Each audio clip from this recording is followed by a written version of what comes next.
My name is Tej Virk. I'm CEO of Ostrom Climate Solutions. I'm here to talk about our vision on sustainable impact, on creating the future of carbon management solutions, and also as a publicly traded company on the venture, talking about how we will create material shareholder value. In fact, being here today, and thank you to our hosts, ArcStone-Kingswood, this is the first time the company has been at an investor event like this in many years. And as they say, timing is everything. So I'm proud to be able to talk about the opportunity set and what we're doing. We're based in Vancouver, listed on the venture, ticker COO.V, and if you haven't figured that out, that's the chemical symbol for carbon dioxide. We're a leading global carbon management company. We've worked with over 200 organizations. That includes many Fortune 500 companies. We've worked with many Indigenous stakeholders within Canada, and we are leveraging those relationships to create impact, to create shareholder value, and we're also doing this in emerging markets. What does our company do? There's three pillars. The first is carbon project development. The second is climate management solutions. And the third, carbon trading. What is carbon project development? A carbon project is any activity which reduces, mitigates, or removes carbon dioxide or its equivalents from the atmosphere. That can be done through activities such as planting forests, protecting forests, changing agriculture practices to emit less carbon. Those would be called nature-based solutions. You can do it through technology. You can put up solar panels, windmills. That's another way to minimize carbon or reduce carbon footprints. Those projects generate carbon credits. Carbon credits are permits, which represent 1 ton of carbon dioxide or its equivalents. Those permits can be purchased by organizations to offset their footprints for carbon. This is very important as I talk about the market. We have businesses around that in Climate Solutions. It's effectively our professional services division that consults and helps to build these projects. And then we have carbon trading, where we take those carbon credits and we sell them into the market to those final carbon emitters. So think of big oil and gas companies, energy companies. We wrap this around a brand called Offsetters in the Offsetters community. This is a leading brand in Canada, where if you are one of our B2B clients, you can get a stamp. You can be climate friendly, climate positive. That comes with us doing work on your climate footprint. So that's our downstream business. We lead by technical expertise. That's across forest carbon, which you'll see in some of our past projects. We're innovating in climate smart agriculture, so rice cultivation. And there are a few other technical areas which we lead in. Our mission statement is stated pretty clearly. We want to be a global carbon leader, and we want to develop high-quality carbon projects which result in long-term recurring revenues related to carbon credit sales. And this is selling into a market where we see tremendous growth around carbon demand because of net zero commitments. You probably heard this term, net zero, many places. What we've accomplished to date, I think, is very amazing for a company of our size. Our work has spanned 5 continents, and across 19 years, most of that is a publicly traded company that most people haven't heard of. We've delivered 10 million carbon credits to the market. We have protected forests across 16 million acres. And if you look at the life of project, carbon credit origination, that's 200 million credits. So big numbers. And I'm sure you recognize some of the logos on this page.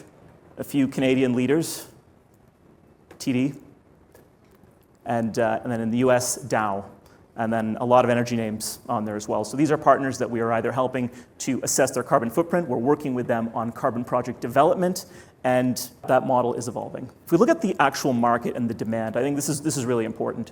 So I talked about how carbon credits are being purchased by organizations to offset their carbon footprint. 2023 represented a record year in retirements of carbon credits. So that means an organization buying a carbon credit from the market and retiring it, meaning they're offsetting their carbon liability. And this is driven largely by the UN Accord, that referred to as the Paris Agreement, where 195 countries signed on to this in 2015, to reach net zero emissions by 2050. So net zero carbon emissions, that's putting pressure on countries, it's putting pressures on organizations, and the companies that are leading in the Fortune 500, they are making these net zero commitments. And while you can do part of this by insetting, changing your supply chain practices and being more environmentally sensitive that way, there are hard-to-abate emissions which you need carbon credits are a part of, and they're a big part of the solution. In terms of what this means in demand, so estimates currently place the carbon market at about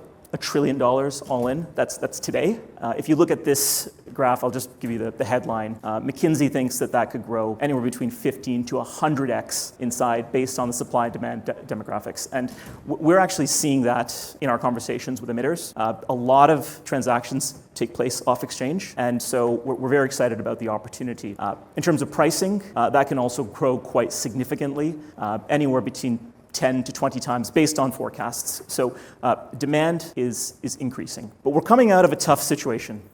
The carbon market has existed since the late 80s. Carbon credits are not new, but a lot of teething problems, just like any new market.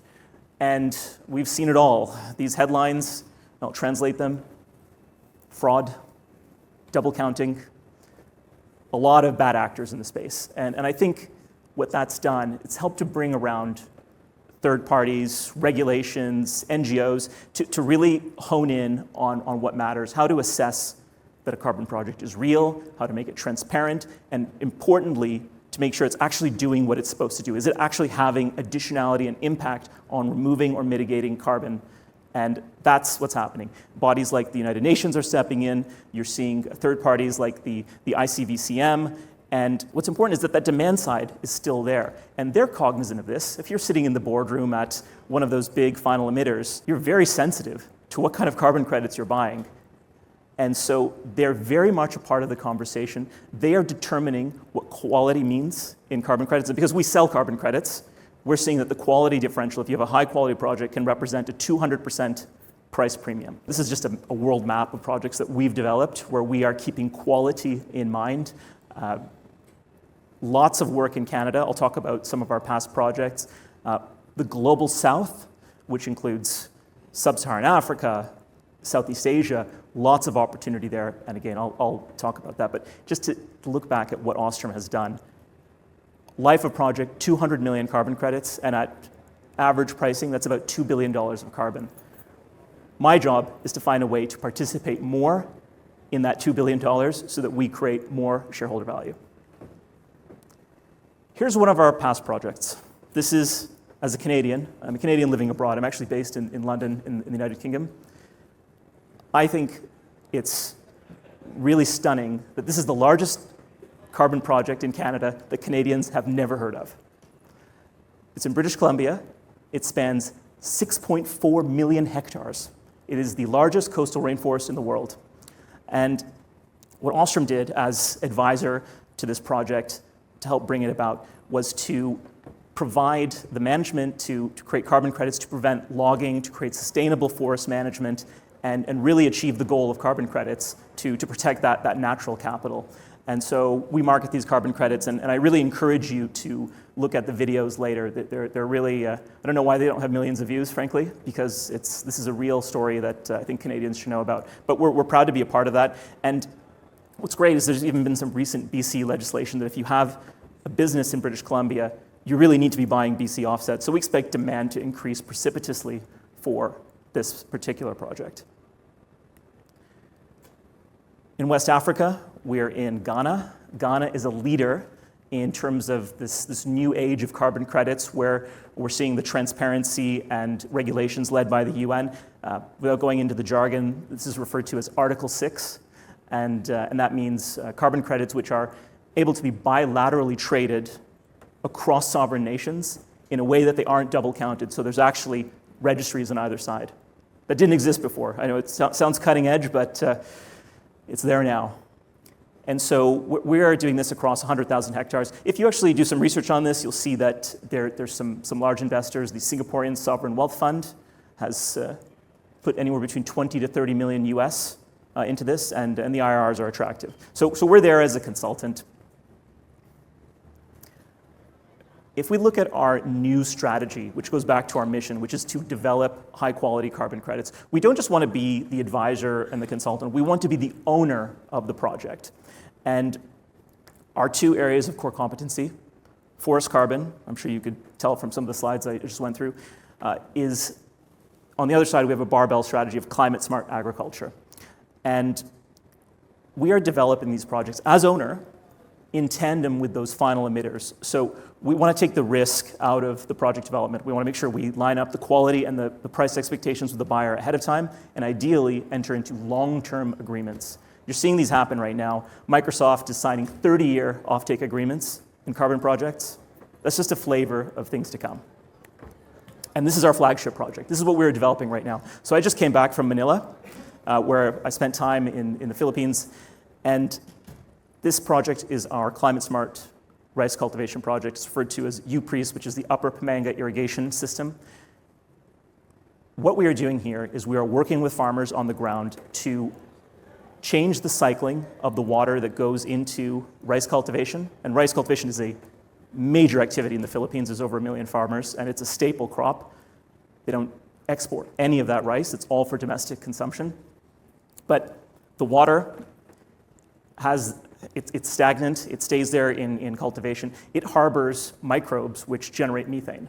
So that water in the rice paddies is a petri dish that creates that environment.